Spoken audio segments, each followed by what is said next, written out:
Hey, it just gets better and better. In this particular clip I'm going to show you, it's about a minute and a half. A spokesperson for Kamala Harris totally gets destroyed by Sandra Smith of Fox News. And essentially what happened was there was an interview with Smith and a Kamala Harris spokesperson. Her name is Kelly Heyman. She's from Florida, an attorney and Democratic strategist. Well, after this, she should be fired. You're fired. Full stop. So I'm going to just play the clip. I don't want to be pejorative here. Just see for yourself. Not only does it affect consumers, but it also affects small businesses. They're going to have those costs as well. Let's get it trickled down. It seems like you're working off of now, in regards to... Okay, what is Harris's plan? We're waiting. Okay, there's a lot of aspects to it in regards to looking at it online. So let's talk about lowering the grocery costs, because that's something that's brought up. The viewers can look at this online. She talks about certain things. She said look at it online, but there's nothing online. So let me back up and start over. Sorry for interrupting. The viewers can look at this online. She talks about certain things in regards to advancing the first federal Megyn Kelly. I don't think she's very good at what she does. I think she's food and highly groceries. overrated. Trump, who is the front runner, will not apologize. To make it clear that And I big certainly will not corporations apologize for can't doing good unfairly journalism. exploit consumers as well. Is that and secure happening? new Is that happening? It's not at this moment. No, this is her plan that's laid out for the first 100 days when she becomes president of the United States of America. Is that currently happening? In regards to I don't know exactly if that's currently happening or not, because I'm not privy to that type of information. Okay. But there are people are costing a lot of money in regards to groceries. Okay. It seems like you're having a hard time articulating her plan, and honestly, that's not true. Please, I'm constantly being interrupted by you. All right. So what's the first thing that she says when she is basically criticized for not being able to articulate her plan? What's the first thing she does? She gaslights her by saying, that's not true, even though we just saw it is true. You're stammering, you're stuttering, you can't get a coherent thought out of your head. So yeah, so she does that. But watch what else she does. I'm going to back it up and play it all the way through. Her plan, and honestly, that's not true. Please, I'm constantly being interrupted by you, which as a woman, I think is disrespectful. When I'm trying to speak, every time I try and speak, you speak over me. Okay. All right. So what's the second thing she did? She played the victim. She said, as a woman, I find that disrespectful. And I'd be remiss if I didn't bring up the point that all of a sudden now she knows what a woman is. How convenient. How does that work? It kind of works only when it fits your narrative and your agenda. These people are all over the map. So I'm going to back it up again so I get the full context so you can hear it at the end because it gets funny. Is disrespectful. When I'm trying to speak, every time I try and speak, you speak over me. Okay. Final thought.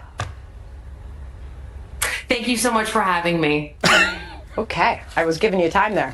All right. Thank you very much. You see her face? Let me go back if I can pause it. Let me see if I can get it right there, right? She knew she got her.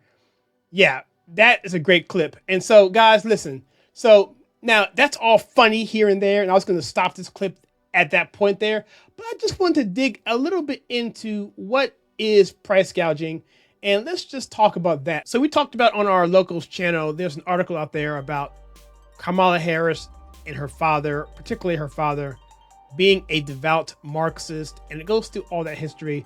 We'll leave a link below, but just digging into that, there's a reason why Kamala is not saying specifically what her plan is, because if you want to look at what her plan really is, let's look at what Karl Marx believed. He believed that exploitative practices such as price gouging and price fixing and protectionism, that sort of stuff, which he considered inherent to capitalism, I would say it's inherited to just human nature in trying to do things to better yourself, not inherently in the system itself, but I'm digressing, which thrives on competition, profit maximization, and the control of resources by a small class. Sound familiar? To end price gouging and similar forms of exploitation, Marx advocated for the abolition of capitalism and its replacement with a classless, communist society where the means of production are collectively owned. That's the state, that's government. We see that happening all the time here. And the Democrats have no problem with this. In this system, goods and services would be distributed based on need, not profit. Yeah, right. Yeah, right. See, I like Milton Friedman. There's a great clip where he talks about greed. He says, why do you think that the people are greedy or corporations are greedy? You don't think governments are greedy? When you see around the globe the maldistribution of wealth, the desperate plight of millions of people in underdeveloped countries, when you see so few haves and so many have-nots, when you see the greed and the concentration of power within, did you ever have a moment of doubt about capitalism and whether greed's a good idea to run on? Well, first of all, tell me, is there some society you know that doesn't run on greed? You think Russia doesn't run on greed? You think China doesn't run on greed? What is greed? Of course, none of us are greedy. It's only the other fellow who's greedy. The world runs on individuals pursuing their separate interests. The great achievements of civilization have not come from government bureaus.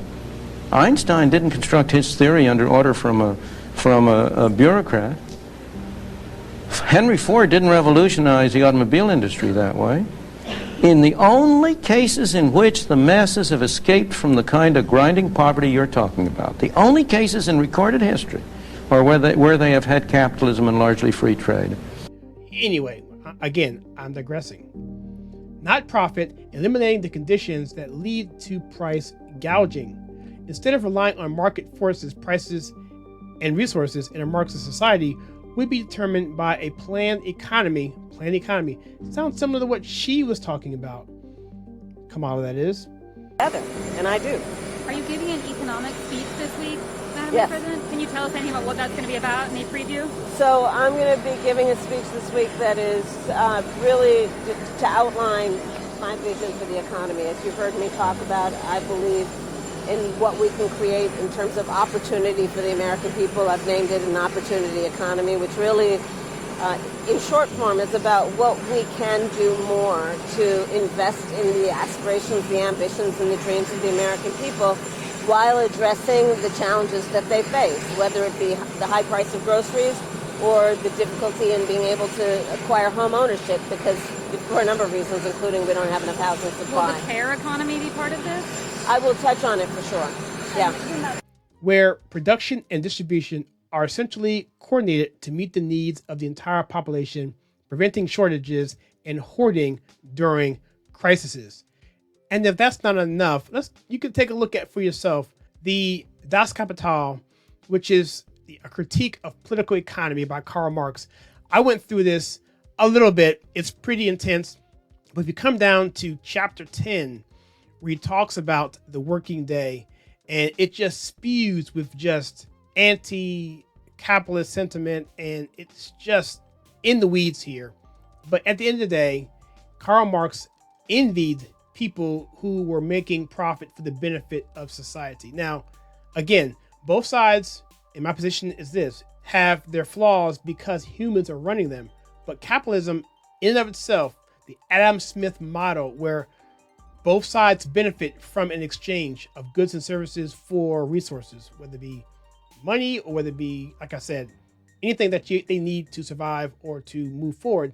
It's an exchange, a trade for goods and services. That is fair. And that is something that in and of itself is good. People who run it, maybe not so good. And that's where Karl Marx and many others conflate that, so that they ignore the fact that people themselves are the ones who are corrupt in these systems. You can check out a video from Jordan Peterson where he basically destroys Karl Marx and his philosophies. I'll leave a link to that below as well if you want to dive into that. But the point of this video is, yes, it's funny to see Kamala Harris's spokesperson stumble and stammer and not answer questions, but I think it's by design. No, I know it's by design, because if they knew that this is what they were talking about in terms of government control and limiting supplies so that we can divvy out what you need, based on what you want is scary, because who determines what you need? I think you maybe only need 4,000 calories a day, or maybe you only need 3,000 calories a day, or maybe you don't need that surgery, or maybe you don't need this, or maybe you need this. And that is where things get ridiculous, because that's where, well, the destruction of society has happened.